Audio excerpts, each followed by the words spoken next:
Next first unit का next portion जो है वो ओवरऑल अपन रिसर्च ही बोल सकते हैं एक तरह से। रिसर्च प्रोसेस का मतलब कुछ ऐसे स्टेप्स हैं जिसके आधार पे या जिनको फॉलो करके अपन कंप्लीट जो रिसर्च है या अपना जो रिसर्च प्रोजेक्ट है उसको तैयार कर सकते हैं। यहाँ पर 8 प्रकार की रिसर्च प्रोसेस स्टेप्स हैं, जिसमें पहली है defining the research problem, second है रिव्यूइंग द लिटरेचर, थर्ड है हाइपोथेसिस फॉर्मुलेशन, फोर्थ है प्रिपेयरिंग रिसर्च डिजाइन, फिफ्थ होता है कलेक्शन डाटा, सिक्स्थ है analysis of the data, then seventh है verification and hypothesis testing, and last है preparation of project report या summarization. पहली बात करते हैं अपन defining the research problem. Research problem जो होती है, जिसको अपन आधार मानते हुए, जिसको अपन बेस मानते हुए अपनी स्टडी को कंडक्ट कर रहे हैं, इसे अपन स्टेटमेंट ऑफ द प्रॉब्लम भी कहते हैं।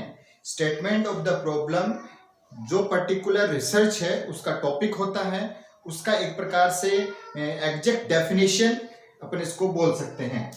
सेकंड जो है वह है review of literature. Review of literature के अंदर पास्ट जो स्टडी कंडक्ट की हुई है, वो किसी के द्वारा कंडक्ट की हुई हो सकती है, उसके बारे में कुछ इंफॉर्मेशन की पास्ट में जो इस पर्टिकुलर टॉपिक पे जो स्टडी हुई है उनका रिजल्ट क्या कुछ था, उसको आधार मानते हुए उसका एक प्रकार से रिव्यू फॉर्मुलेशन या रिव्यू राइटिंग किया जाता है, जिसमें अपन जो भी रिव्यू लिखते हैं वो रिसेंट ईयर से बिल्कुल डाउनवर्ड की तरफ चलते हुए करते हैं। यानी जैसे अभी अपन इस साल 2020 के अंदर कोई रिसर्च कंडक्ट करना चाहते हैं तो आपको रिव्यू ऑफ लिटरेचर के अंदर 2020 से लेकर नीचे की तरफ चलते हुए क्रम के अंदर डाउनवर्ड आपको रिसर्च जो भी समराइजेशन है या रिसर्च जो रिजल्ट्स हैं उनको as a review of literature लिखना होता है। थर्ड है हाइपोथेसिस फॉर्मुलेशन। हाइपोथेसिस फॉर्मुलेशन एक प्रकार का गेस होता है, जो अपना रिजल्ट होता है उसको आधार मानते हुए इसको लिखा जाता है। यानी जो आउटकम क्या आने वाला है, रिजल्ट क्या आने वाला है, उस चीज को एक प्रकार से अपन राइटिंग स्किल में लिखते हैं, उसे अपन हाइपोथेसिस फॉर्मुलेशन कहते हैं। देन नेक्स्ट है preparing research design. Preparing research design का मतलब ये होता है कि जो रिसर्च है उसकी डिजाइन क्या है, आपके डेमोग्राफिक डाटा क्या है, आपका सैंपल साइज क्या है, आप कहां पर इस रिसर्च को कंडक्ट कर रहे हैं, आपका टोटल जो भी लोकेशन है वो कहां पर है। तो इन सबको एक पर्टिकुलर अपन एक प्रोजेक्ट के आधार पे अपन इसको लिखकर एक जो कंसेप्चुअल फ्रेमवर्क जो बनाते हैं उसे अपन रिसर्च डिजाइन कहते हैं। नेक्स्ट है कलेक्शन ऑफ डाटा।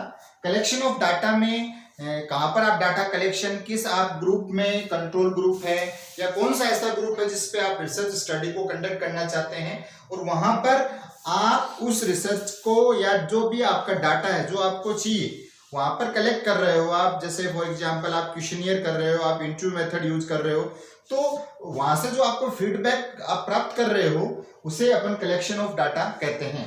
नेक्स्ट है डाटा कलेक्शन के बाद में नेक्स्ट जो प्रोसेस है उस डाटा को एक सिस्टमेटिक वे में अरेंज करना, यानी एक सिस्टमिक उसको फॉलो करना, उनको एज ए बार ग्राम में सब डिवाइड करना, ये सब आप प्रोसेस जिसमें आती है उसे अपन बोलते हैं एनालिसिस ऑफ द डाटा। यानी उससे पर्टिकुलर डाटा को एनालाइज करना, उसका एक प्रकार से उसका कैलकुलेशन करना, और डाटा से जो भी आपका समराइजेशन है, जो भी समरी निकल रही है उसको वहां से निकालना एनालिसिस ऑफ द डाटा कहलाता है।